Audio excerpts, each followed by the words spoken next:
Well, hello, ultra racing fans, and welcome to the 2016 Race Across America Daily Recap Show. I'm sitting here with Larry Black from Mount Airy Bicycle at Time Station 52. How you doing? Doing well, thanks. Well, I'll tell you what, this is one incredible place. So we're going to show you a little bit about that, and we're going to have a great show, so stick around.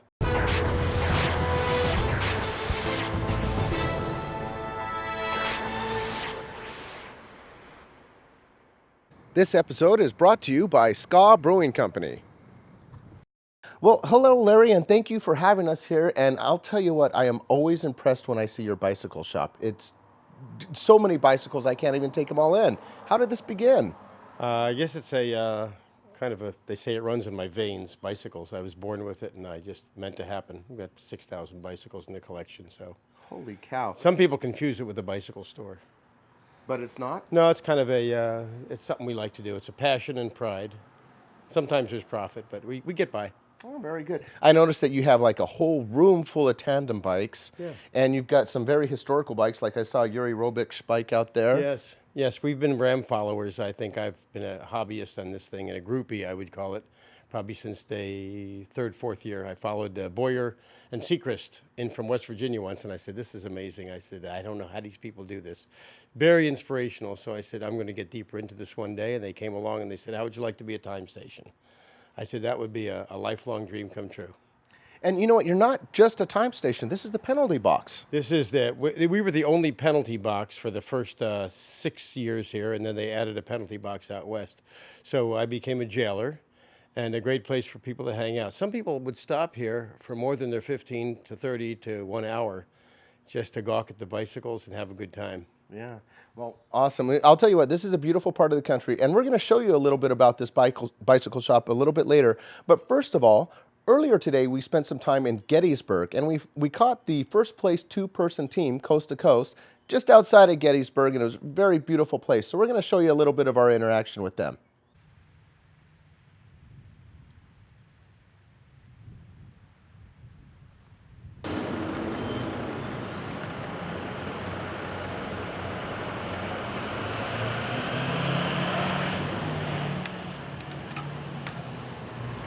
Yes, I think as addressed in the Gettysburg address by Lincoln, I mean, he addresses the very essence of what the country should be about, and its personal liberties and freedoms, and that those that lost their lives there are not forgotten, and in a sense, you kind of feel that as you come through, that before what we are able to enjoy on a daily basis, many men died in order to achieve that, and you get that sense. Very good. Now, we're wrapping this race up. It's your last day. Yeah. How do you feel about that? Well, it's every time you do this race, in my own personal opinion, it adds to the depth of your sort of soul, in a sense. It broadens that part of your life, and that never contracts again. It's an expansion of the way that you handle yourself and the things that you do. I think the camaraderie in this race is second to none. When teams come out in the middle of the night to cheer on even their closest rival, I think that is just a fantastic thing. There isn't, there's no maliciousness. It's really about everybody's personal achievement. Very good.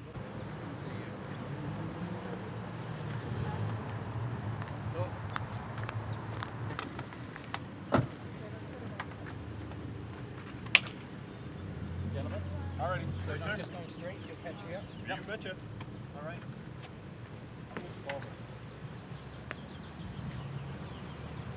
Hey, see you guys. See ya. Probably at the finish line. Have a good ride.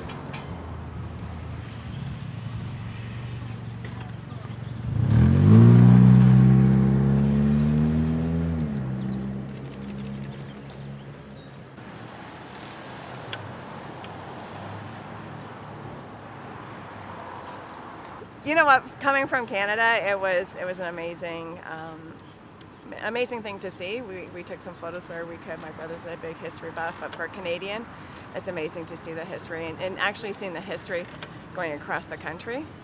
It's a big deal for the Canadians. Enjoying it, love it.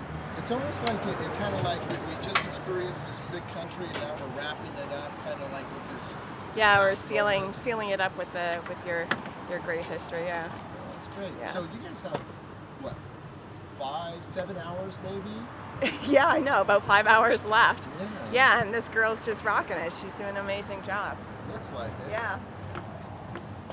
Good. Yeah. We're so grateful to be here. So how do you feel about that? That this is, are you sad or are you happy? It's a sense of exhilaration, right? Huge sense of accomplishment. It's a great historical event for us, right? For Hannah, who's turning 40 at the end of the month, and she's doing the Ram, two-man Ram, in the lead with Paul, who's got a great history behind him as well. It's great. It's a great Canadian-American love story. Remind me your name? Sharon. Thanks, Sharon. Thanks.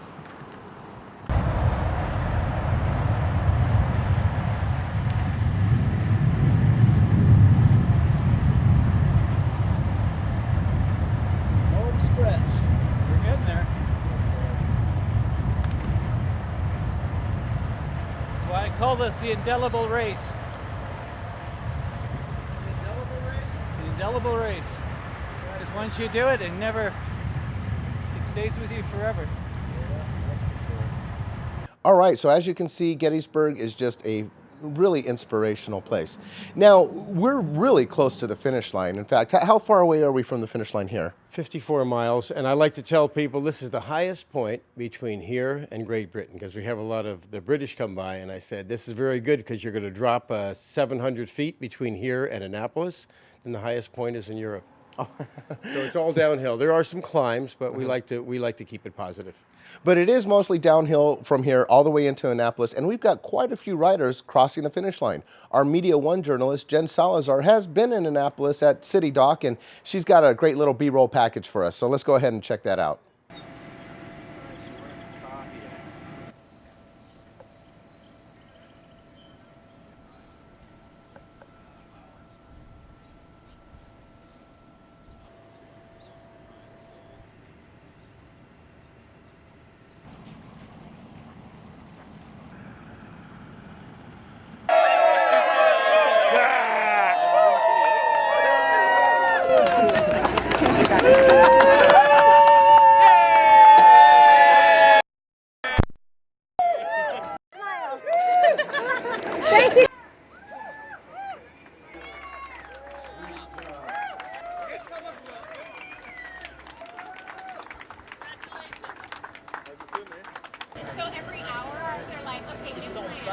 Team 801 is now leaving the Shell station and should be here within 10 to 15 minutes. Ralph, we really need you up on stage. Ayos na kayo. Get it. 100 miles of racing separated by...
Hey, buddy. How you doing? Why'd you eat too much? Awesome. One family, yeah? And that's what the sport makes. It makes friends come together and you start to be a family. You get all your team together. Get them. Tailwind!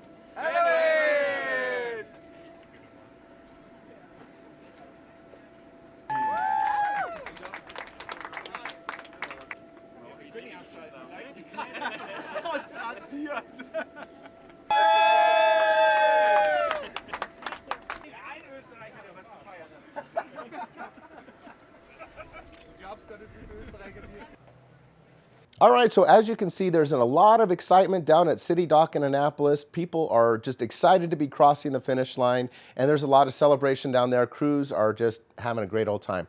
But now we're going to take a little bit of a look around your bicycle shop. Can you tell me some of the most unique parts of it, or what's really neat about this place? Well, the bike business has changed. When I first got into this in the mid-'60s, working for a lot of different bike stores, there were 4,000 shops. It grew to about 6,500. Now we're down to 3,900 independent bike stores. It's a vanishing breed. So we decided we do like to do things a little bit differently. I'm always been known for being off the wall.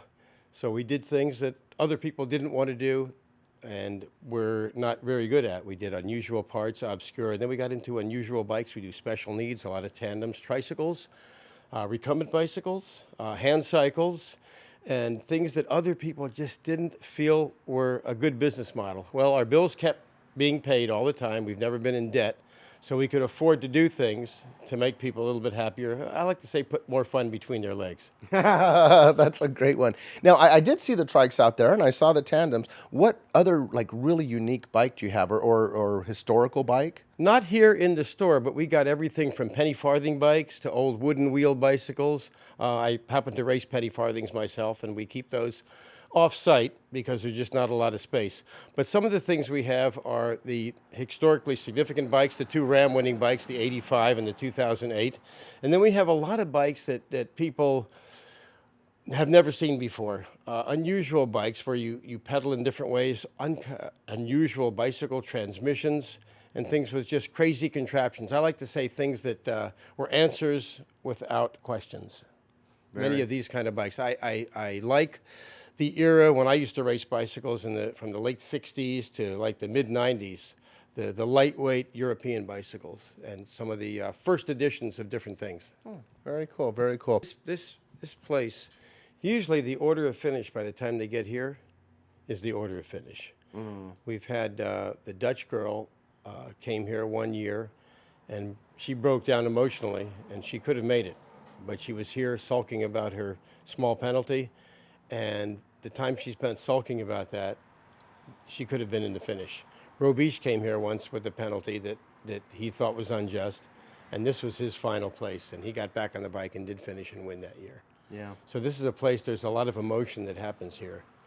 And it's they sometimes they go to the side and they meet and they go into a dark corner, and there's a lot of psychology that makes or breaks right here. Yeah. Isn't that something? A lot of times I say to these riders, why don't you just take a nap?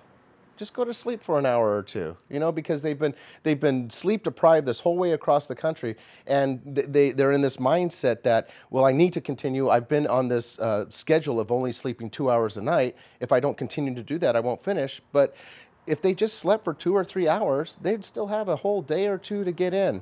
So it's interesting, the psychology that happens as you're crossing the country. But we're going to get back to the finishers like we were just talking. And if you would like to find out the latest stats or the numbers and miles per hour of everyone who has finished, make sure to go to the Ride Farther website and check out our leaderboard. You can also go to the raceacrossamerica.org website and check out the leaderboard there, or the live tracker, which is showing the last few racers that are out on the course. So we're going to wrap it up here from Mount Airy, Maryland. Thank you very much for having us here. This is such an awesome place to be. And until then, we will see you out there.